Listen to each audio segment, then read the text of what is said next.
السلام عليكم ورحمه الله. مرحبا بكم معايا في فيديو جديد، وصفه جديده. وصفه ديال اليوم صراحه اللي غادي تكون الراعي الرسمي ديال الوليدات الصغار، واللي هي لي بينيي ولا لي دونات بواحد الطريقه اللي سهله بزاف بزاف واقتصاديه وما فيهاش البيض، وكما قلت لكم ساهلين بزاف بزاف ودغيا كيوجدوا. وكما كتشوفوا معايا كيجيو خفافين وهشاش بزاف.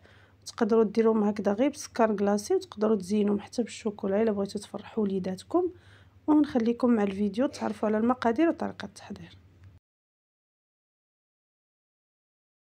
ونبداو على بركه الله. هنا كناخذ واحد الاناء اللي يكون شويه كبير، غنديروا فيه 700 غرام ديال الدقيق الابيض، غنديروا قياس ديال 2 معالق كبار ديال الخميره الفوريه. الخميره تكون هكا طريه من الاحسن صراحه، ما كتجيش فيها ديك الريحه مجهده وكتخمر لينا اسرع. 2 الاكياس ديال السكر الفاني، 4 المعالق كبار ديال السكر السنيده. هنا ضفت خماره من فئه 7 غرام، خماره وحده. وهنا ضفت واحد القبيصه ديال الملح، ماشي قبيصه، واحد تقريبا نص معلقه صغيره. وغادي نضيف هنا كاس فقط ديال الحليب، كاس اللي غادي يكون طبيعه الحال دافي. وما باقي يعني باش نجمعوا العجينه غادي نجمعوها بالماء عادي اللي يكون دافي، باش يعني هكذا دغيا تخمر لينا العجينه، ضروري انه يكون دافي صافي. وغادي نجمعوا العجينه ديالنا بهذا الشكل هذا. تقريبا خدات لي واحد 2 كيسان وربع ديال الماء. وكما كتشوفوا كتجي بهذه الطريقه هذه، كتكون شويه باقا كتلصق في اليدين. وغادي ندلكها فقط واحد 3 دقائق، 2 حتى ل 3 دقائق لا اكثر. وهنا غادي ندوز باش نضيف ليها 2 معالق كبار عامرين ديال الزبده اللي تكون رطبه، باش تعاوننا هكذا في الخدمه وما تعذبناش. وغادي نبقاو كندلكو في العجينه بهذه الطريقه. كما كتشوفوا راه كتجي ساهله وكتجي صراحه ممتعه للناس اللي كتعجبهم يعجنوا هكذا يلعبوا في العجينه بحالي.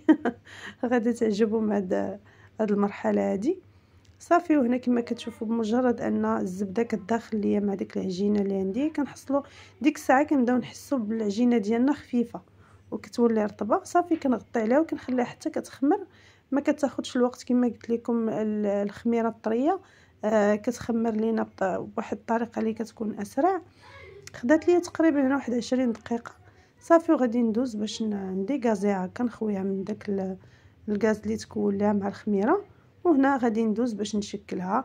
غادي ناخذ ضروري انني غادي نستعن بالدقيق الابيض، غادي نرشو فوق سطح العمل. وغادي نبدا نبسط في العجينه ديالي. انا بغيتو تفرقوها يعني على قطع ديروها. انا هنا درتها دقه واحده، عندي البلاصه فين غادي نطلقها يعني شويه كبيره، طلقتها دقه واحده باش نسهل على راسي هكذا الخدمه.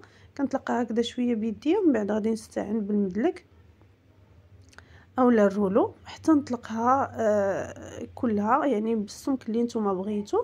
هي من الاحسن انكم ما ديروهاش رقيقه بزاف باش تجيكم زوينه ويجيكم البنيه هكا مهوي ويجيكم طالع وزوين. خليوها شويه غليظه، يعني لا حتى لا خليتوها اغلظ من هكا يعني اسمك من هكا غادي تجي احسن.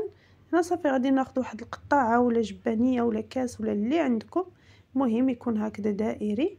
وغادي نجيب واحد القطاع اللي صغيره هكذا. انا استعنت بهذا البوق الصغير هذا ودرت ثقب الوسط كما كتشوفوا، يعطيني هذا الشكل ديال الدونات ولا ديال البنيه هكذا متقوبين من الوسط، كيجي الشكل ديالهم زوين بزاف بزاف. وغادي نكملوا بنفس الطريقه، وغادي نقطعوا يعني العجينه اللي عندي كامله. وغادي نخليها هكذا، غنرصها في واحد البلاصه ونخليها هكذا نغطيها ونخليها حتى تخمر. والما باقي يعني ديال العجينه هذوك الدويورات اللي كتشوفوا تقدروا تخليوهم هكذا.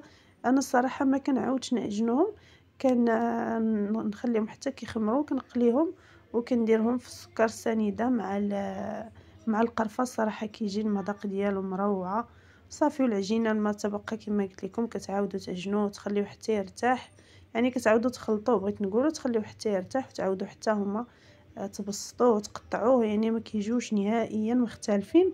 وكنخليو البنيه ديالنا حتى كيخمر صراحه كتعطي واحد الكميه اللي كبيره بزاف. وهنا غادي ندوز نسخن الزيت ديالي وغادي ندوز باش نقليهم. هنا من الاحسن يكون الزيت هكذا شويه كتير باش ياخذوا الراحه ديالهم هكذا في القلي ويطلعوا لينا مزيان. كما كتشوفوا راه دغيا كيحمروا، ما كياخذوش لنا الوقت بزاف.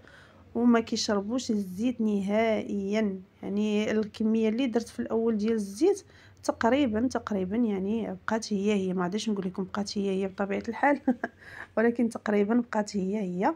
يعني كيكونوا هكذا خامرين وزوينين، ما تيشربوش معنا الزيت نهائيا. صافي، وكما قلت لكم غادي نكملوا بنفس الطريقه حتى غنكمل الكميه اللي عندي كلها. وبطبيعه الحال طريقه التزيين كتبقى على حسب كل واحد. الا بغيتو ديروا غير السكر السنيده صراحه حتى هو كيجي زوين. كما كتشوفوا هنا دوك الدوائر اللي قلت لكم كنحيد من الوسط حتى هما راه كيجيو رائعين، كيجيو بنان بزاف. حتى هما زينوهم يا اما هكذا بواحد الصوص شوكولا ولا السنيده كما قلت لكم مع شويه القرفه، كيجي المذاق ديالهم روعه. وهنا كما كتشوفوا هذه هي الكميه كلها اللي خرجت ليا، المقادير اللي درت ولا المكونات اللي استعملت.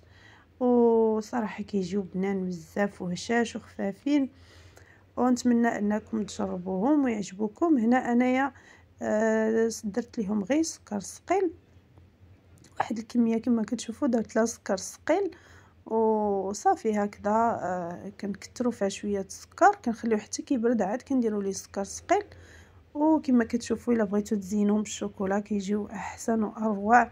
والصراحه الوليدات ما كاين ما احسن من الشوكولا الوليدات باش تفرحوهم.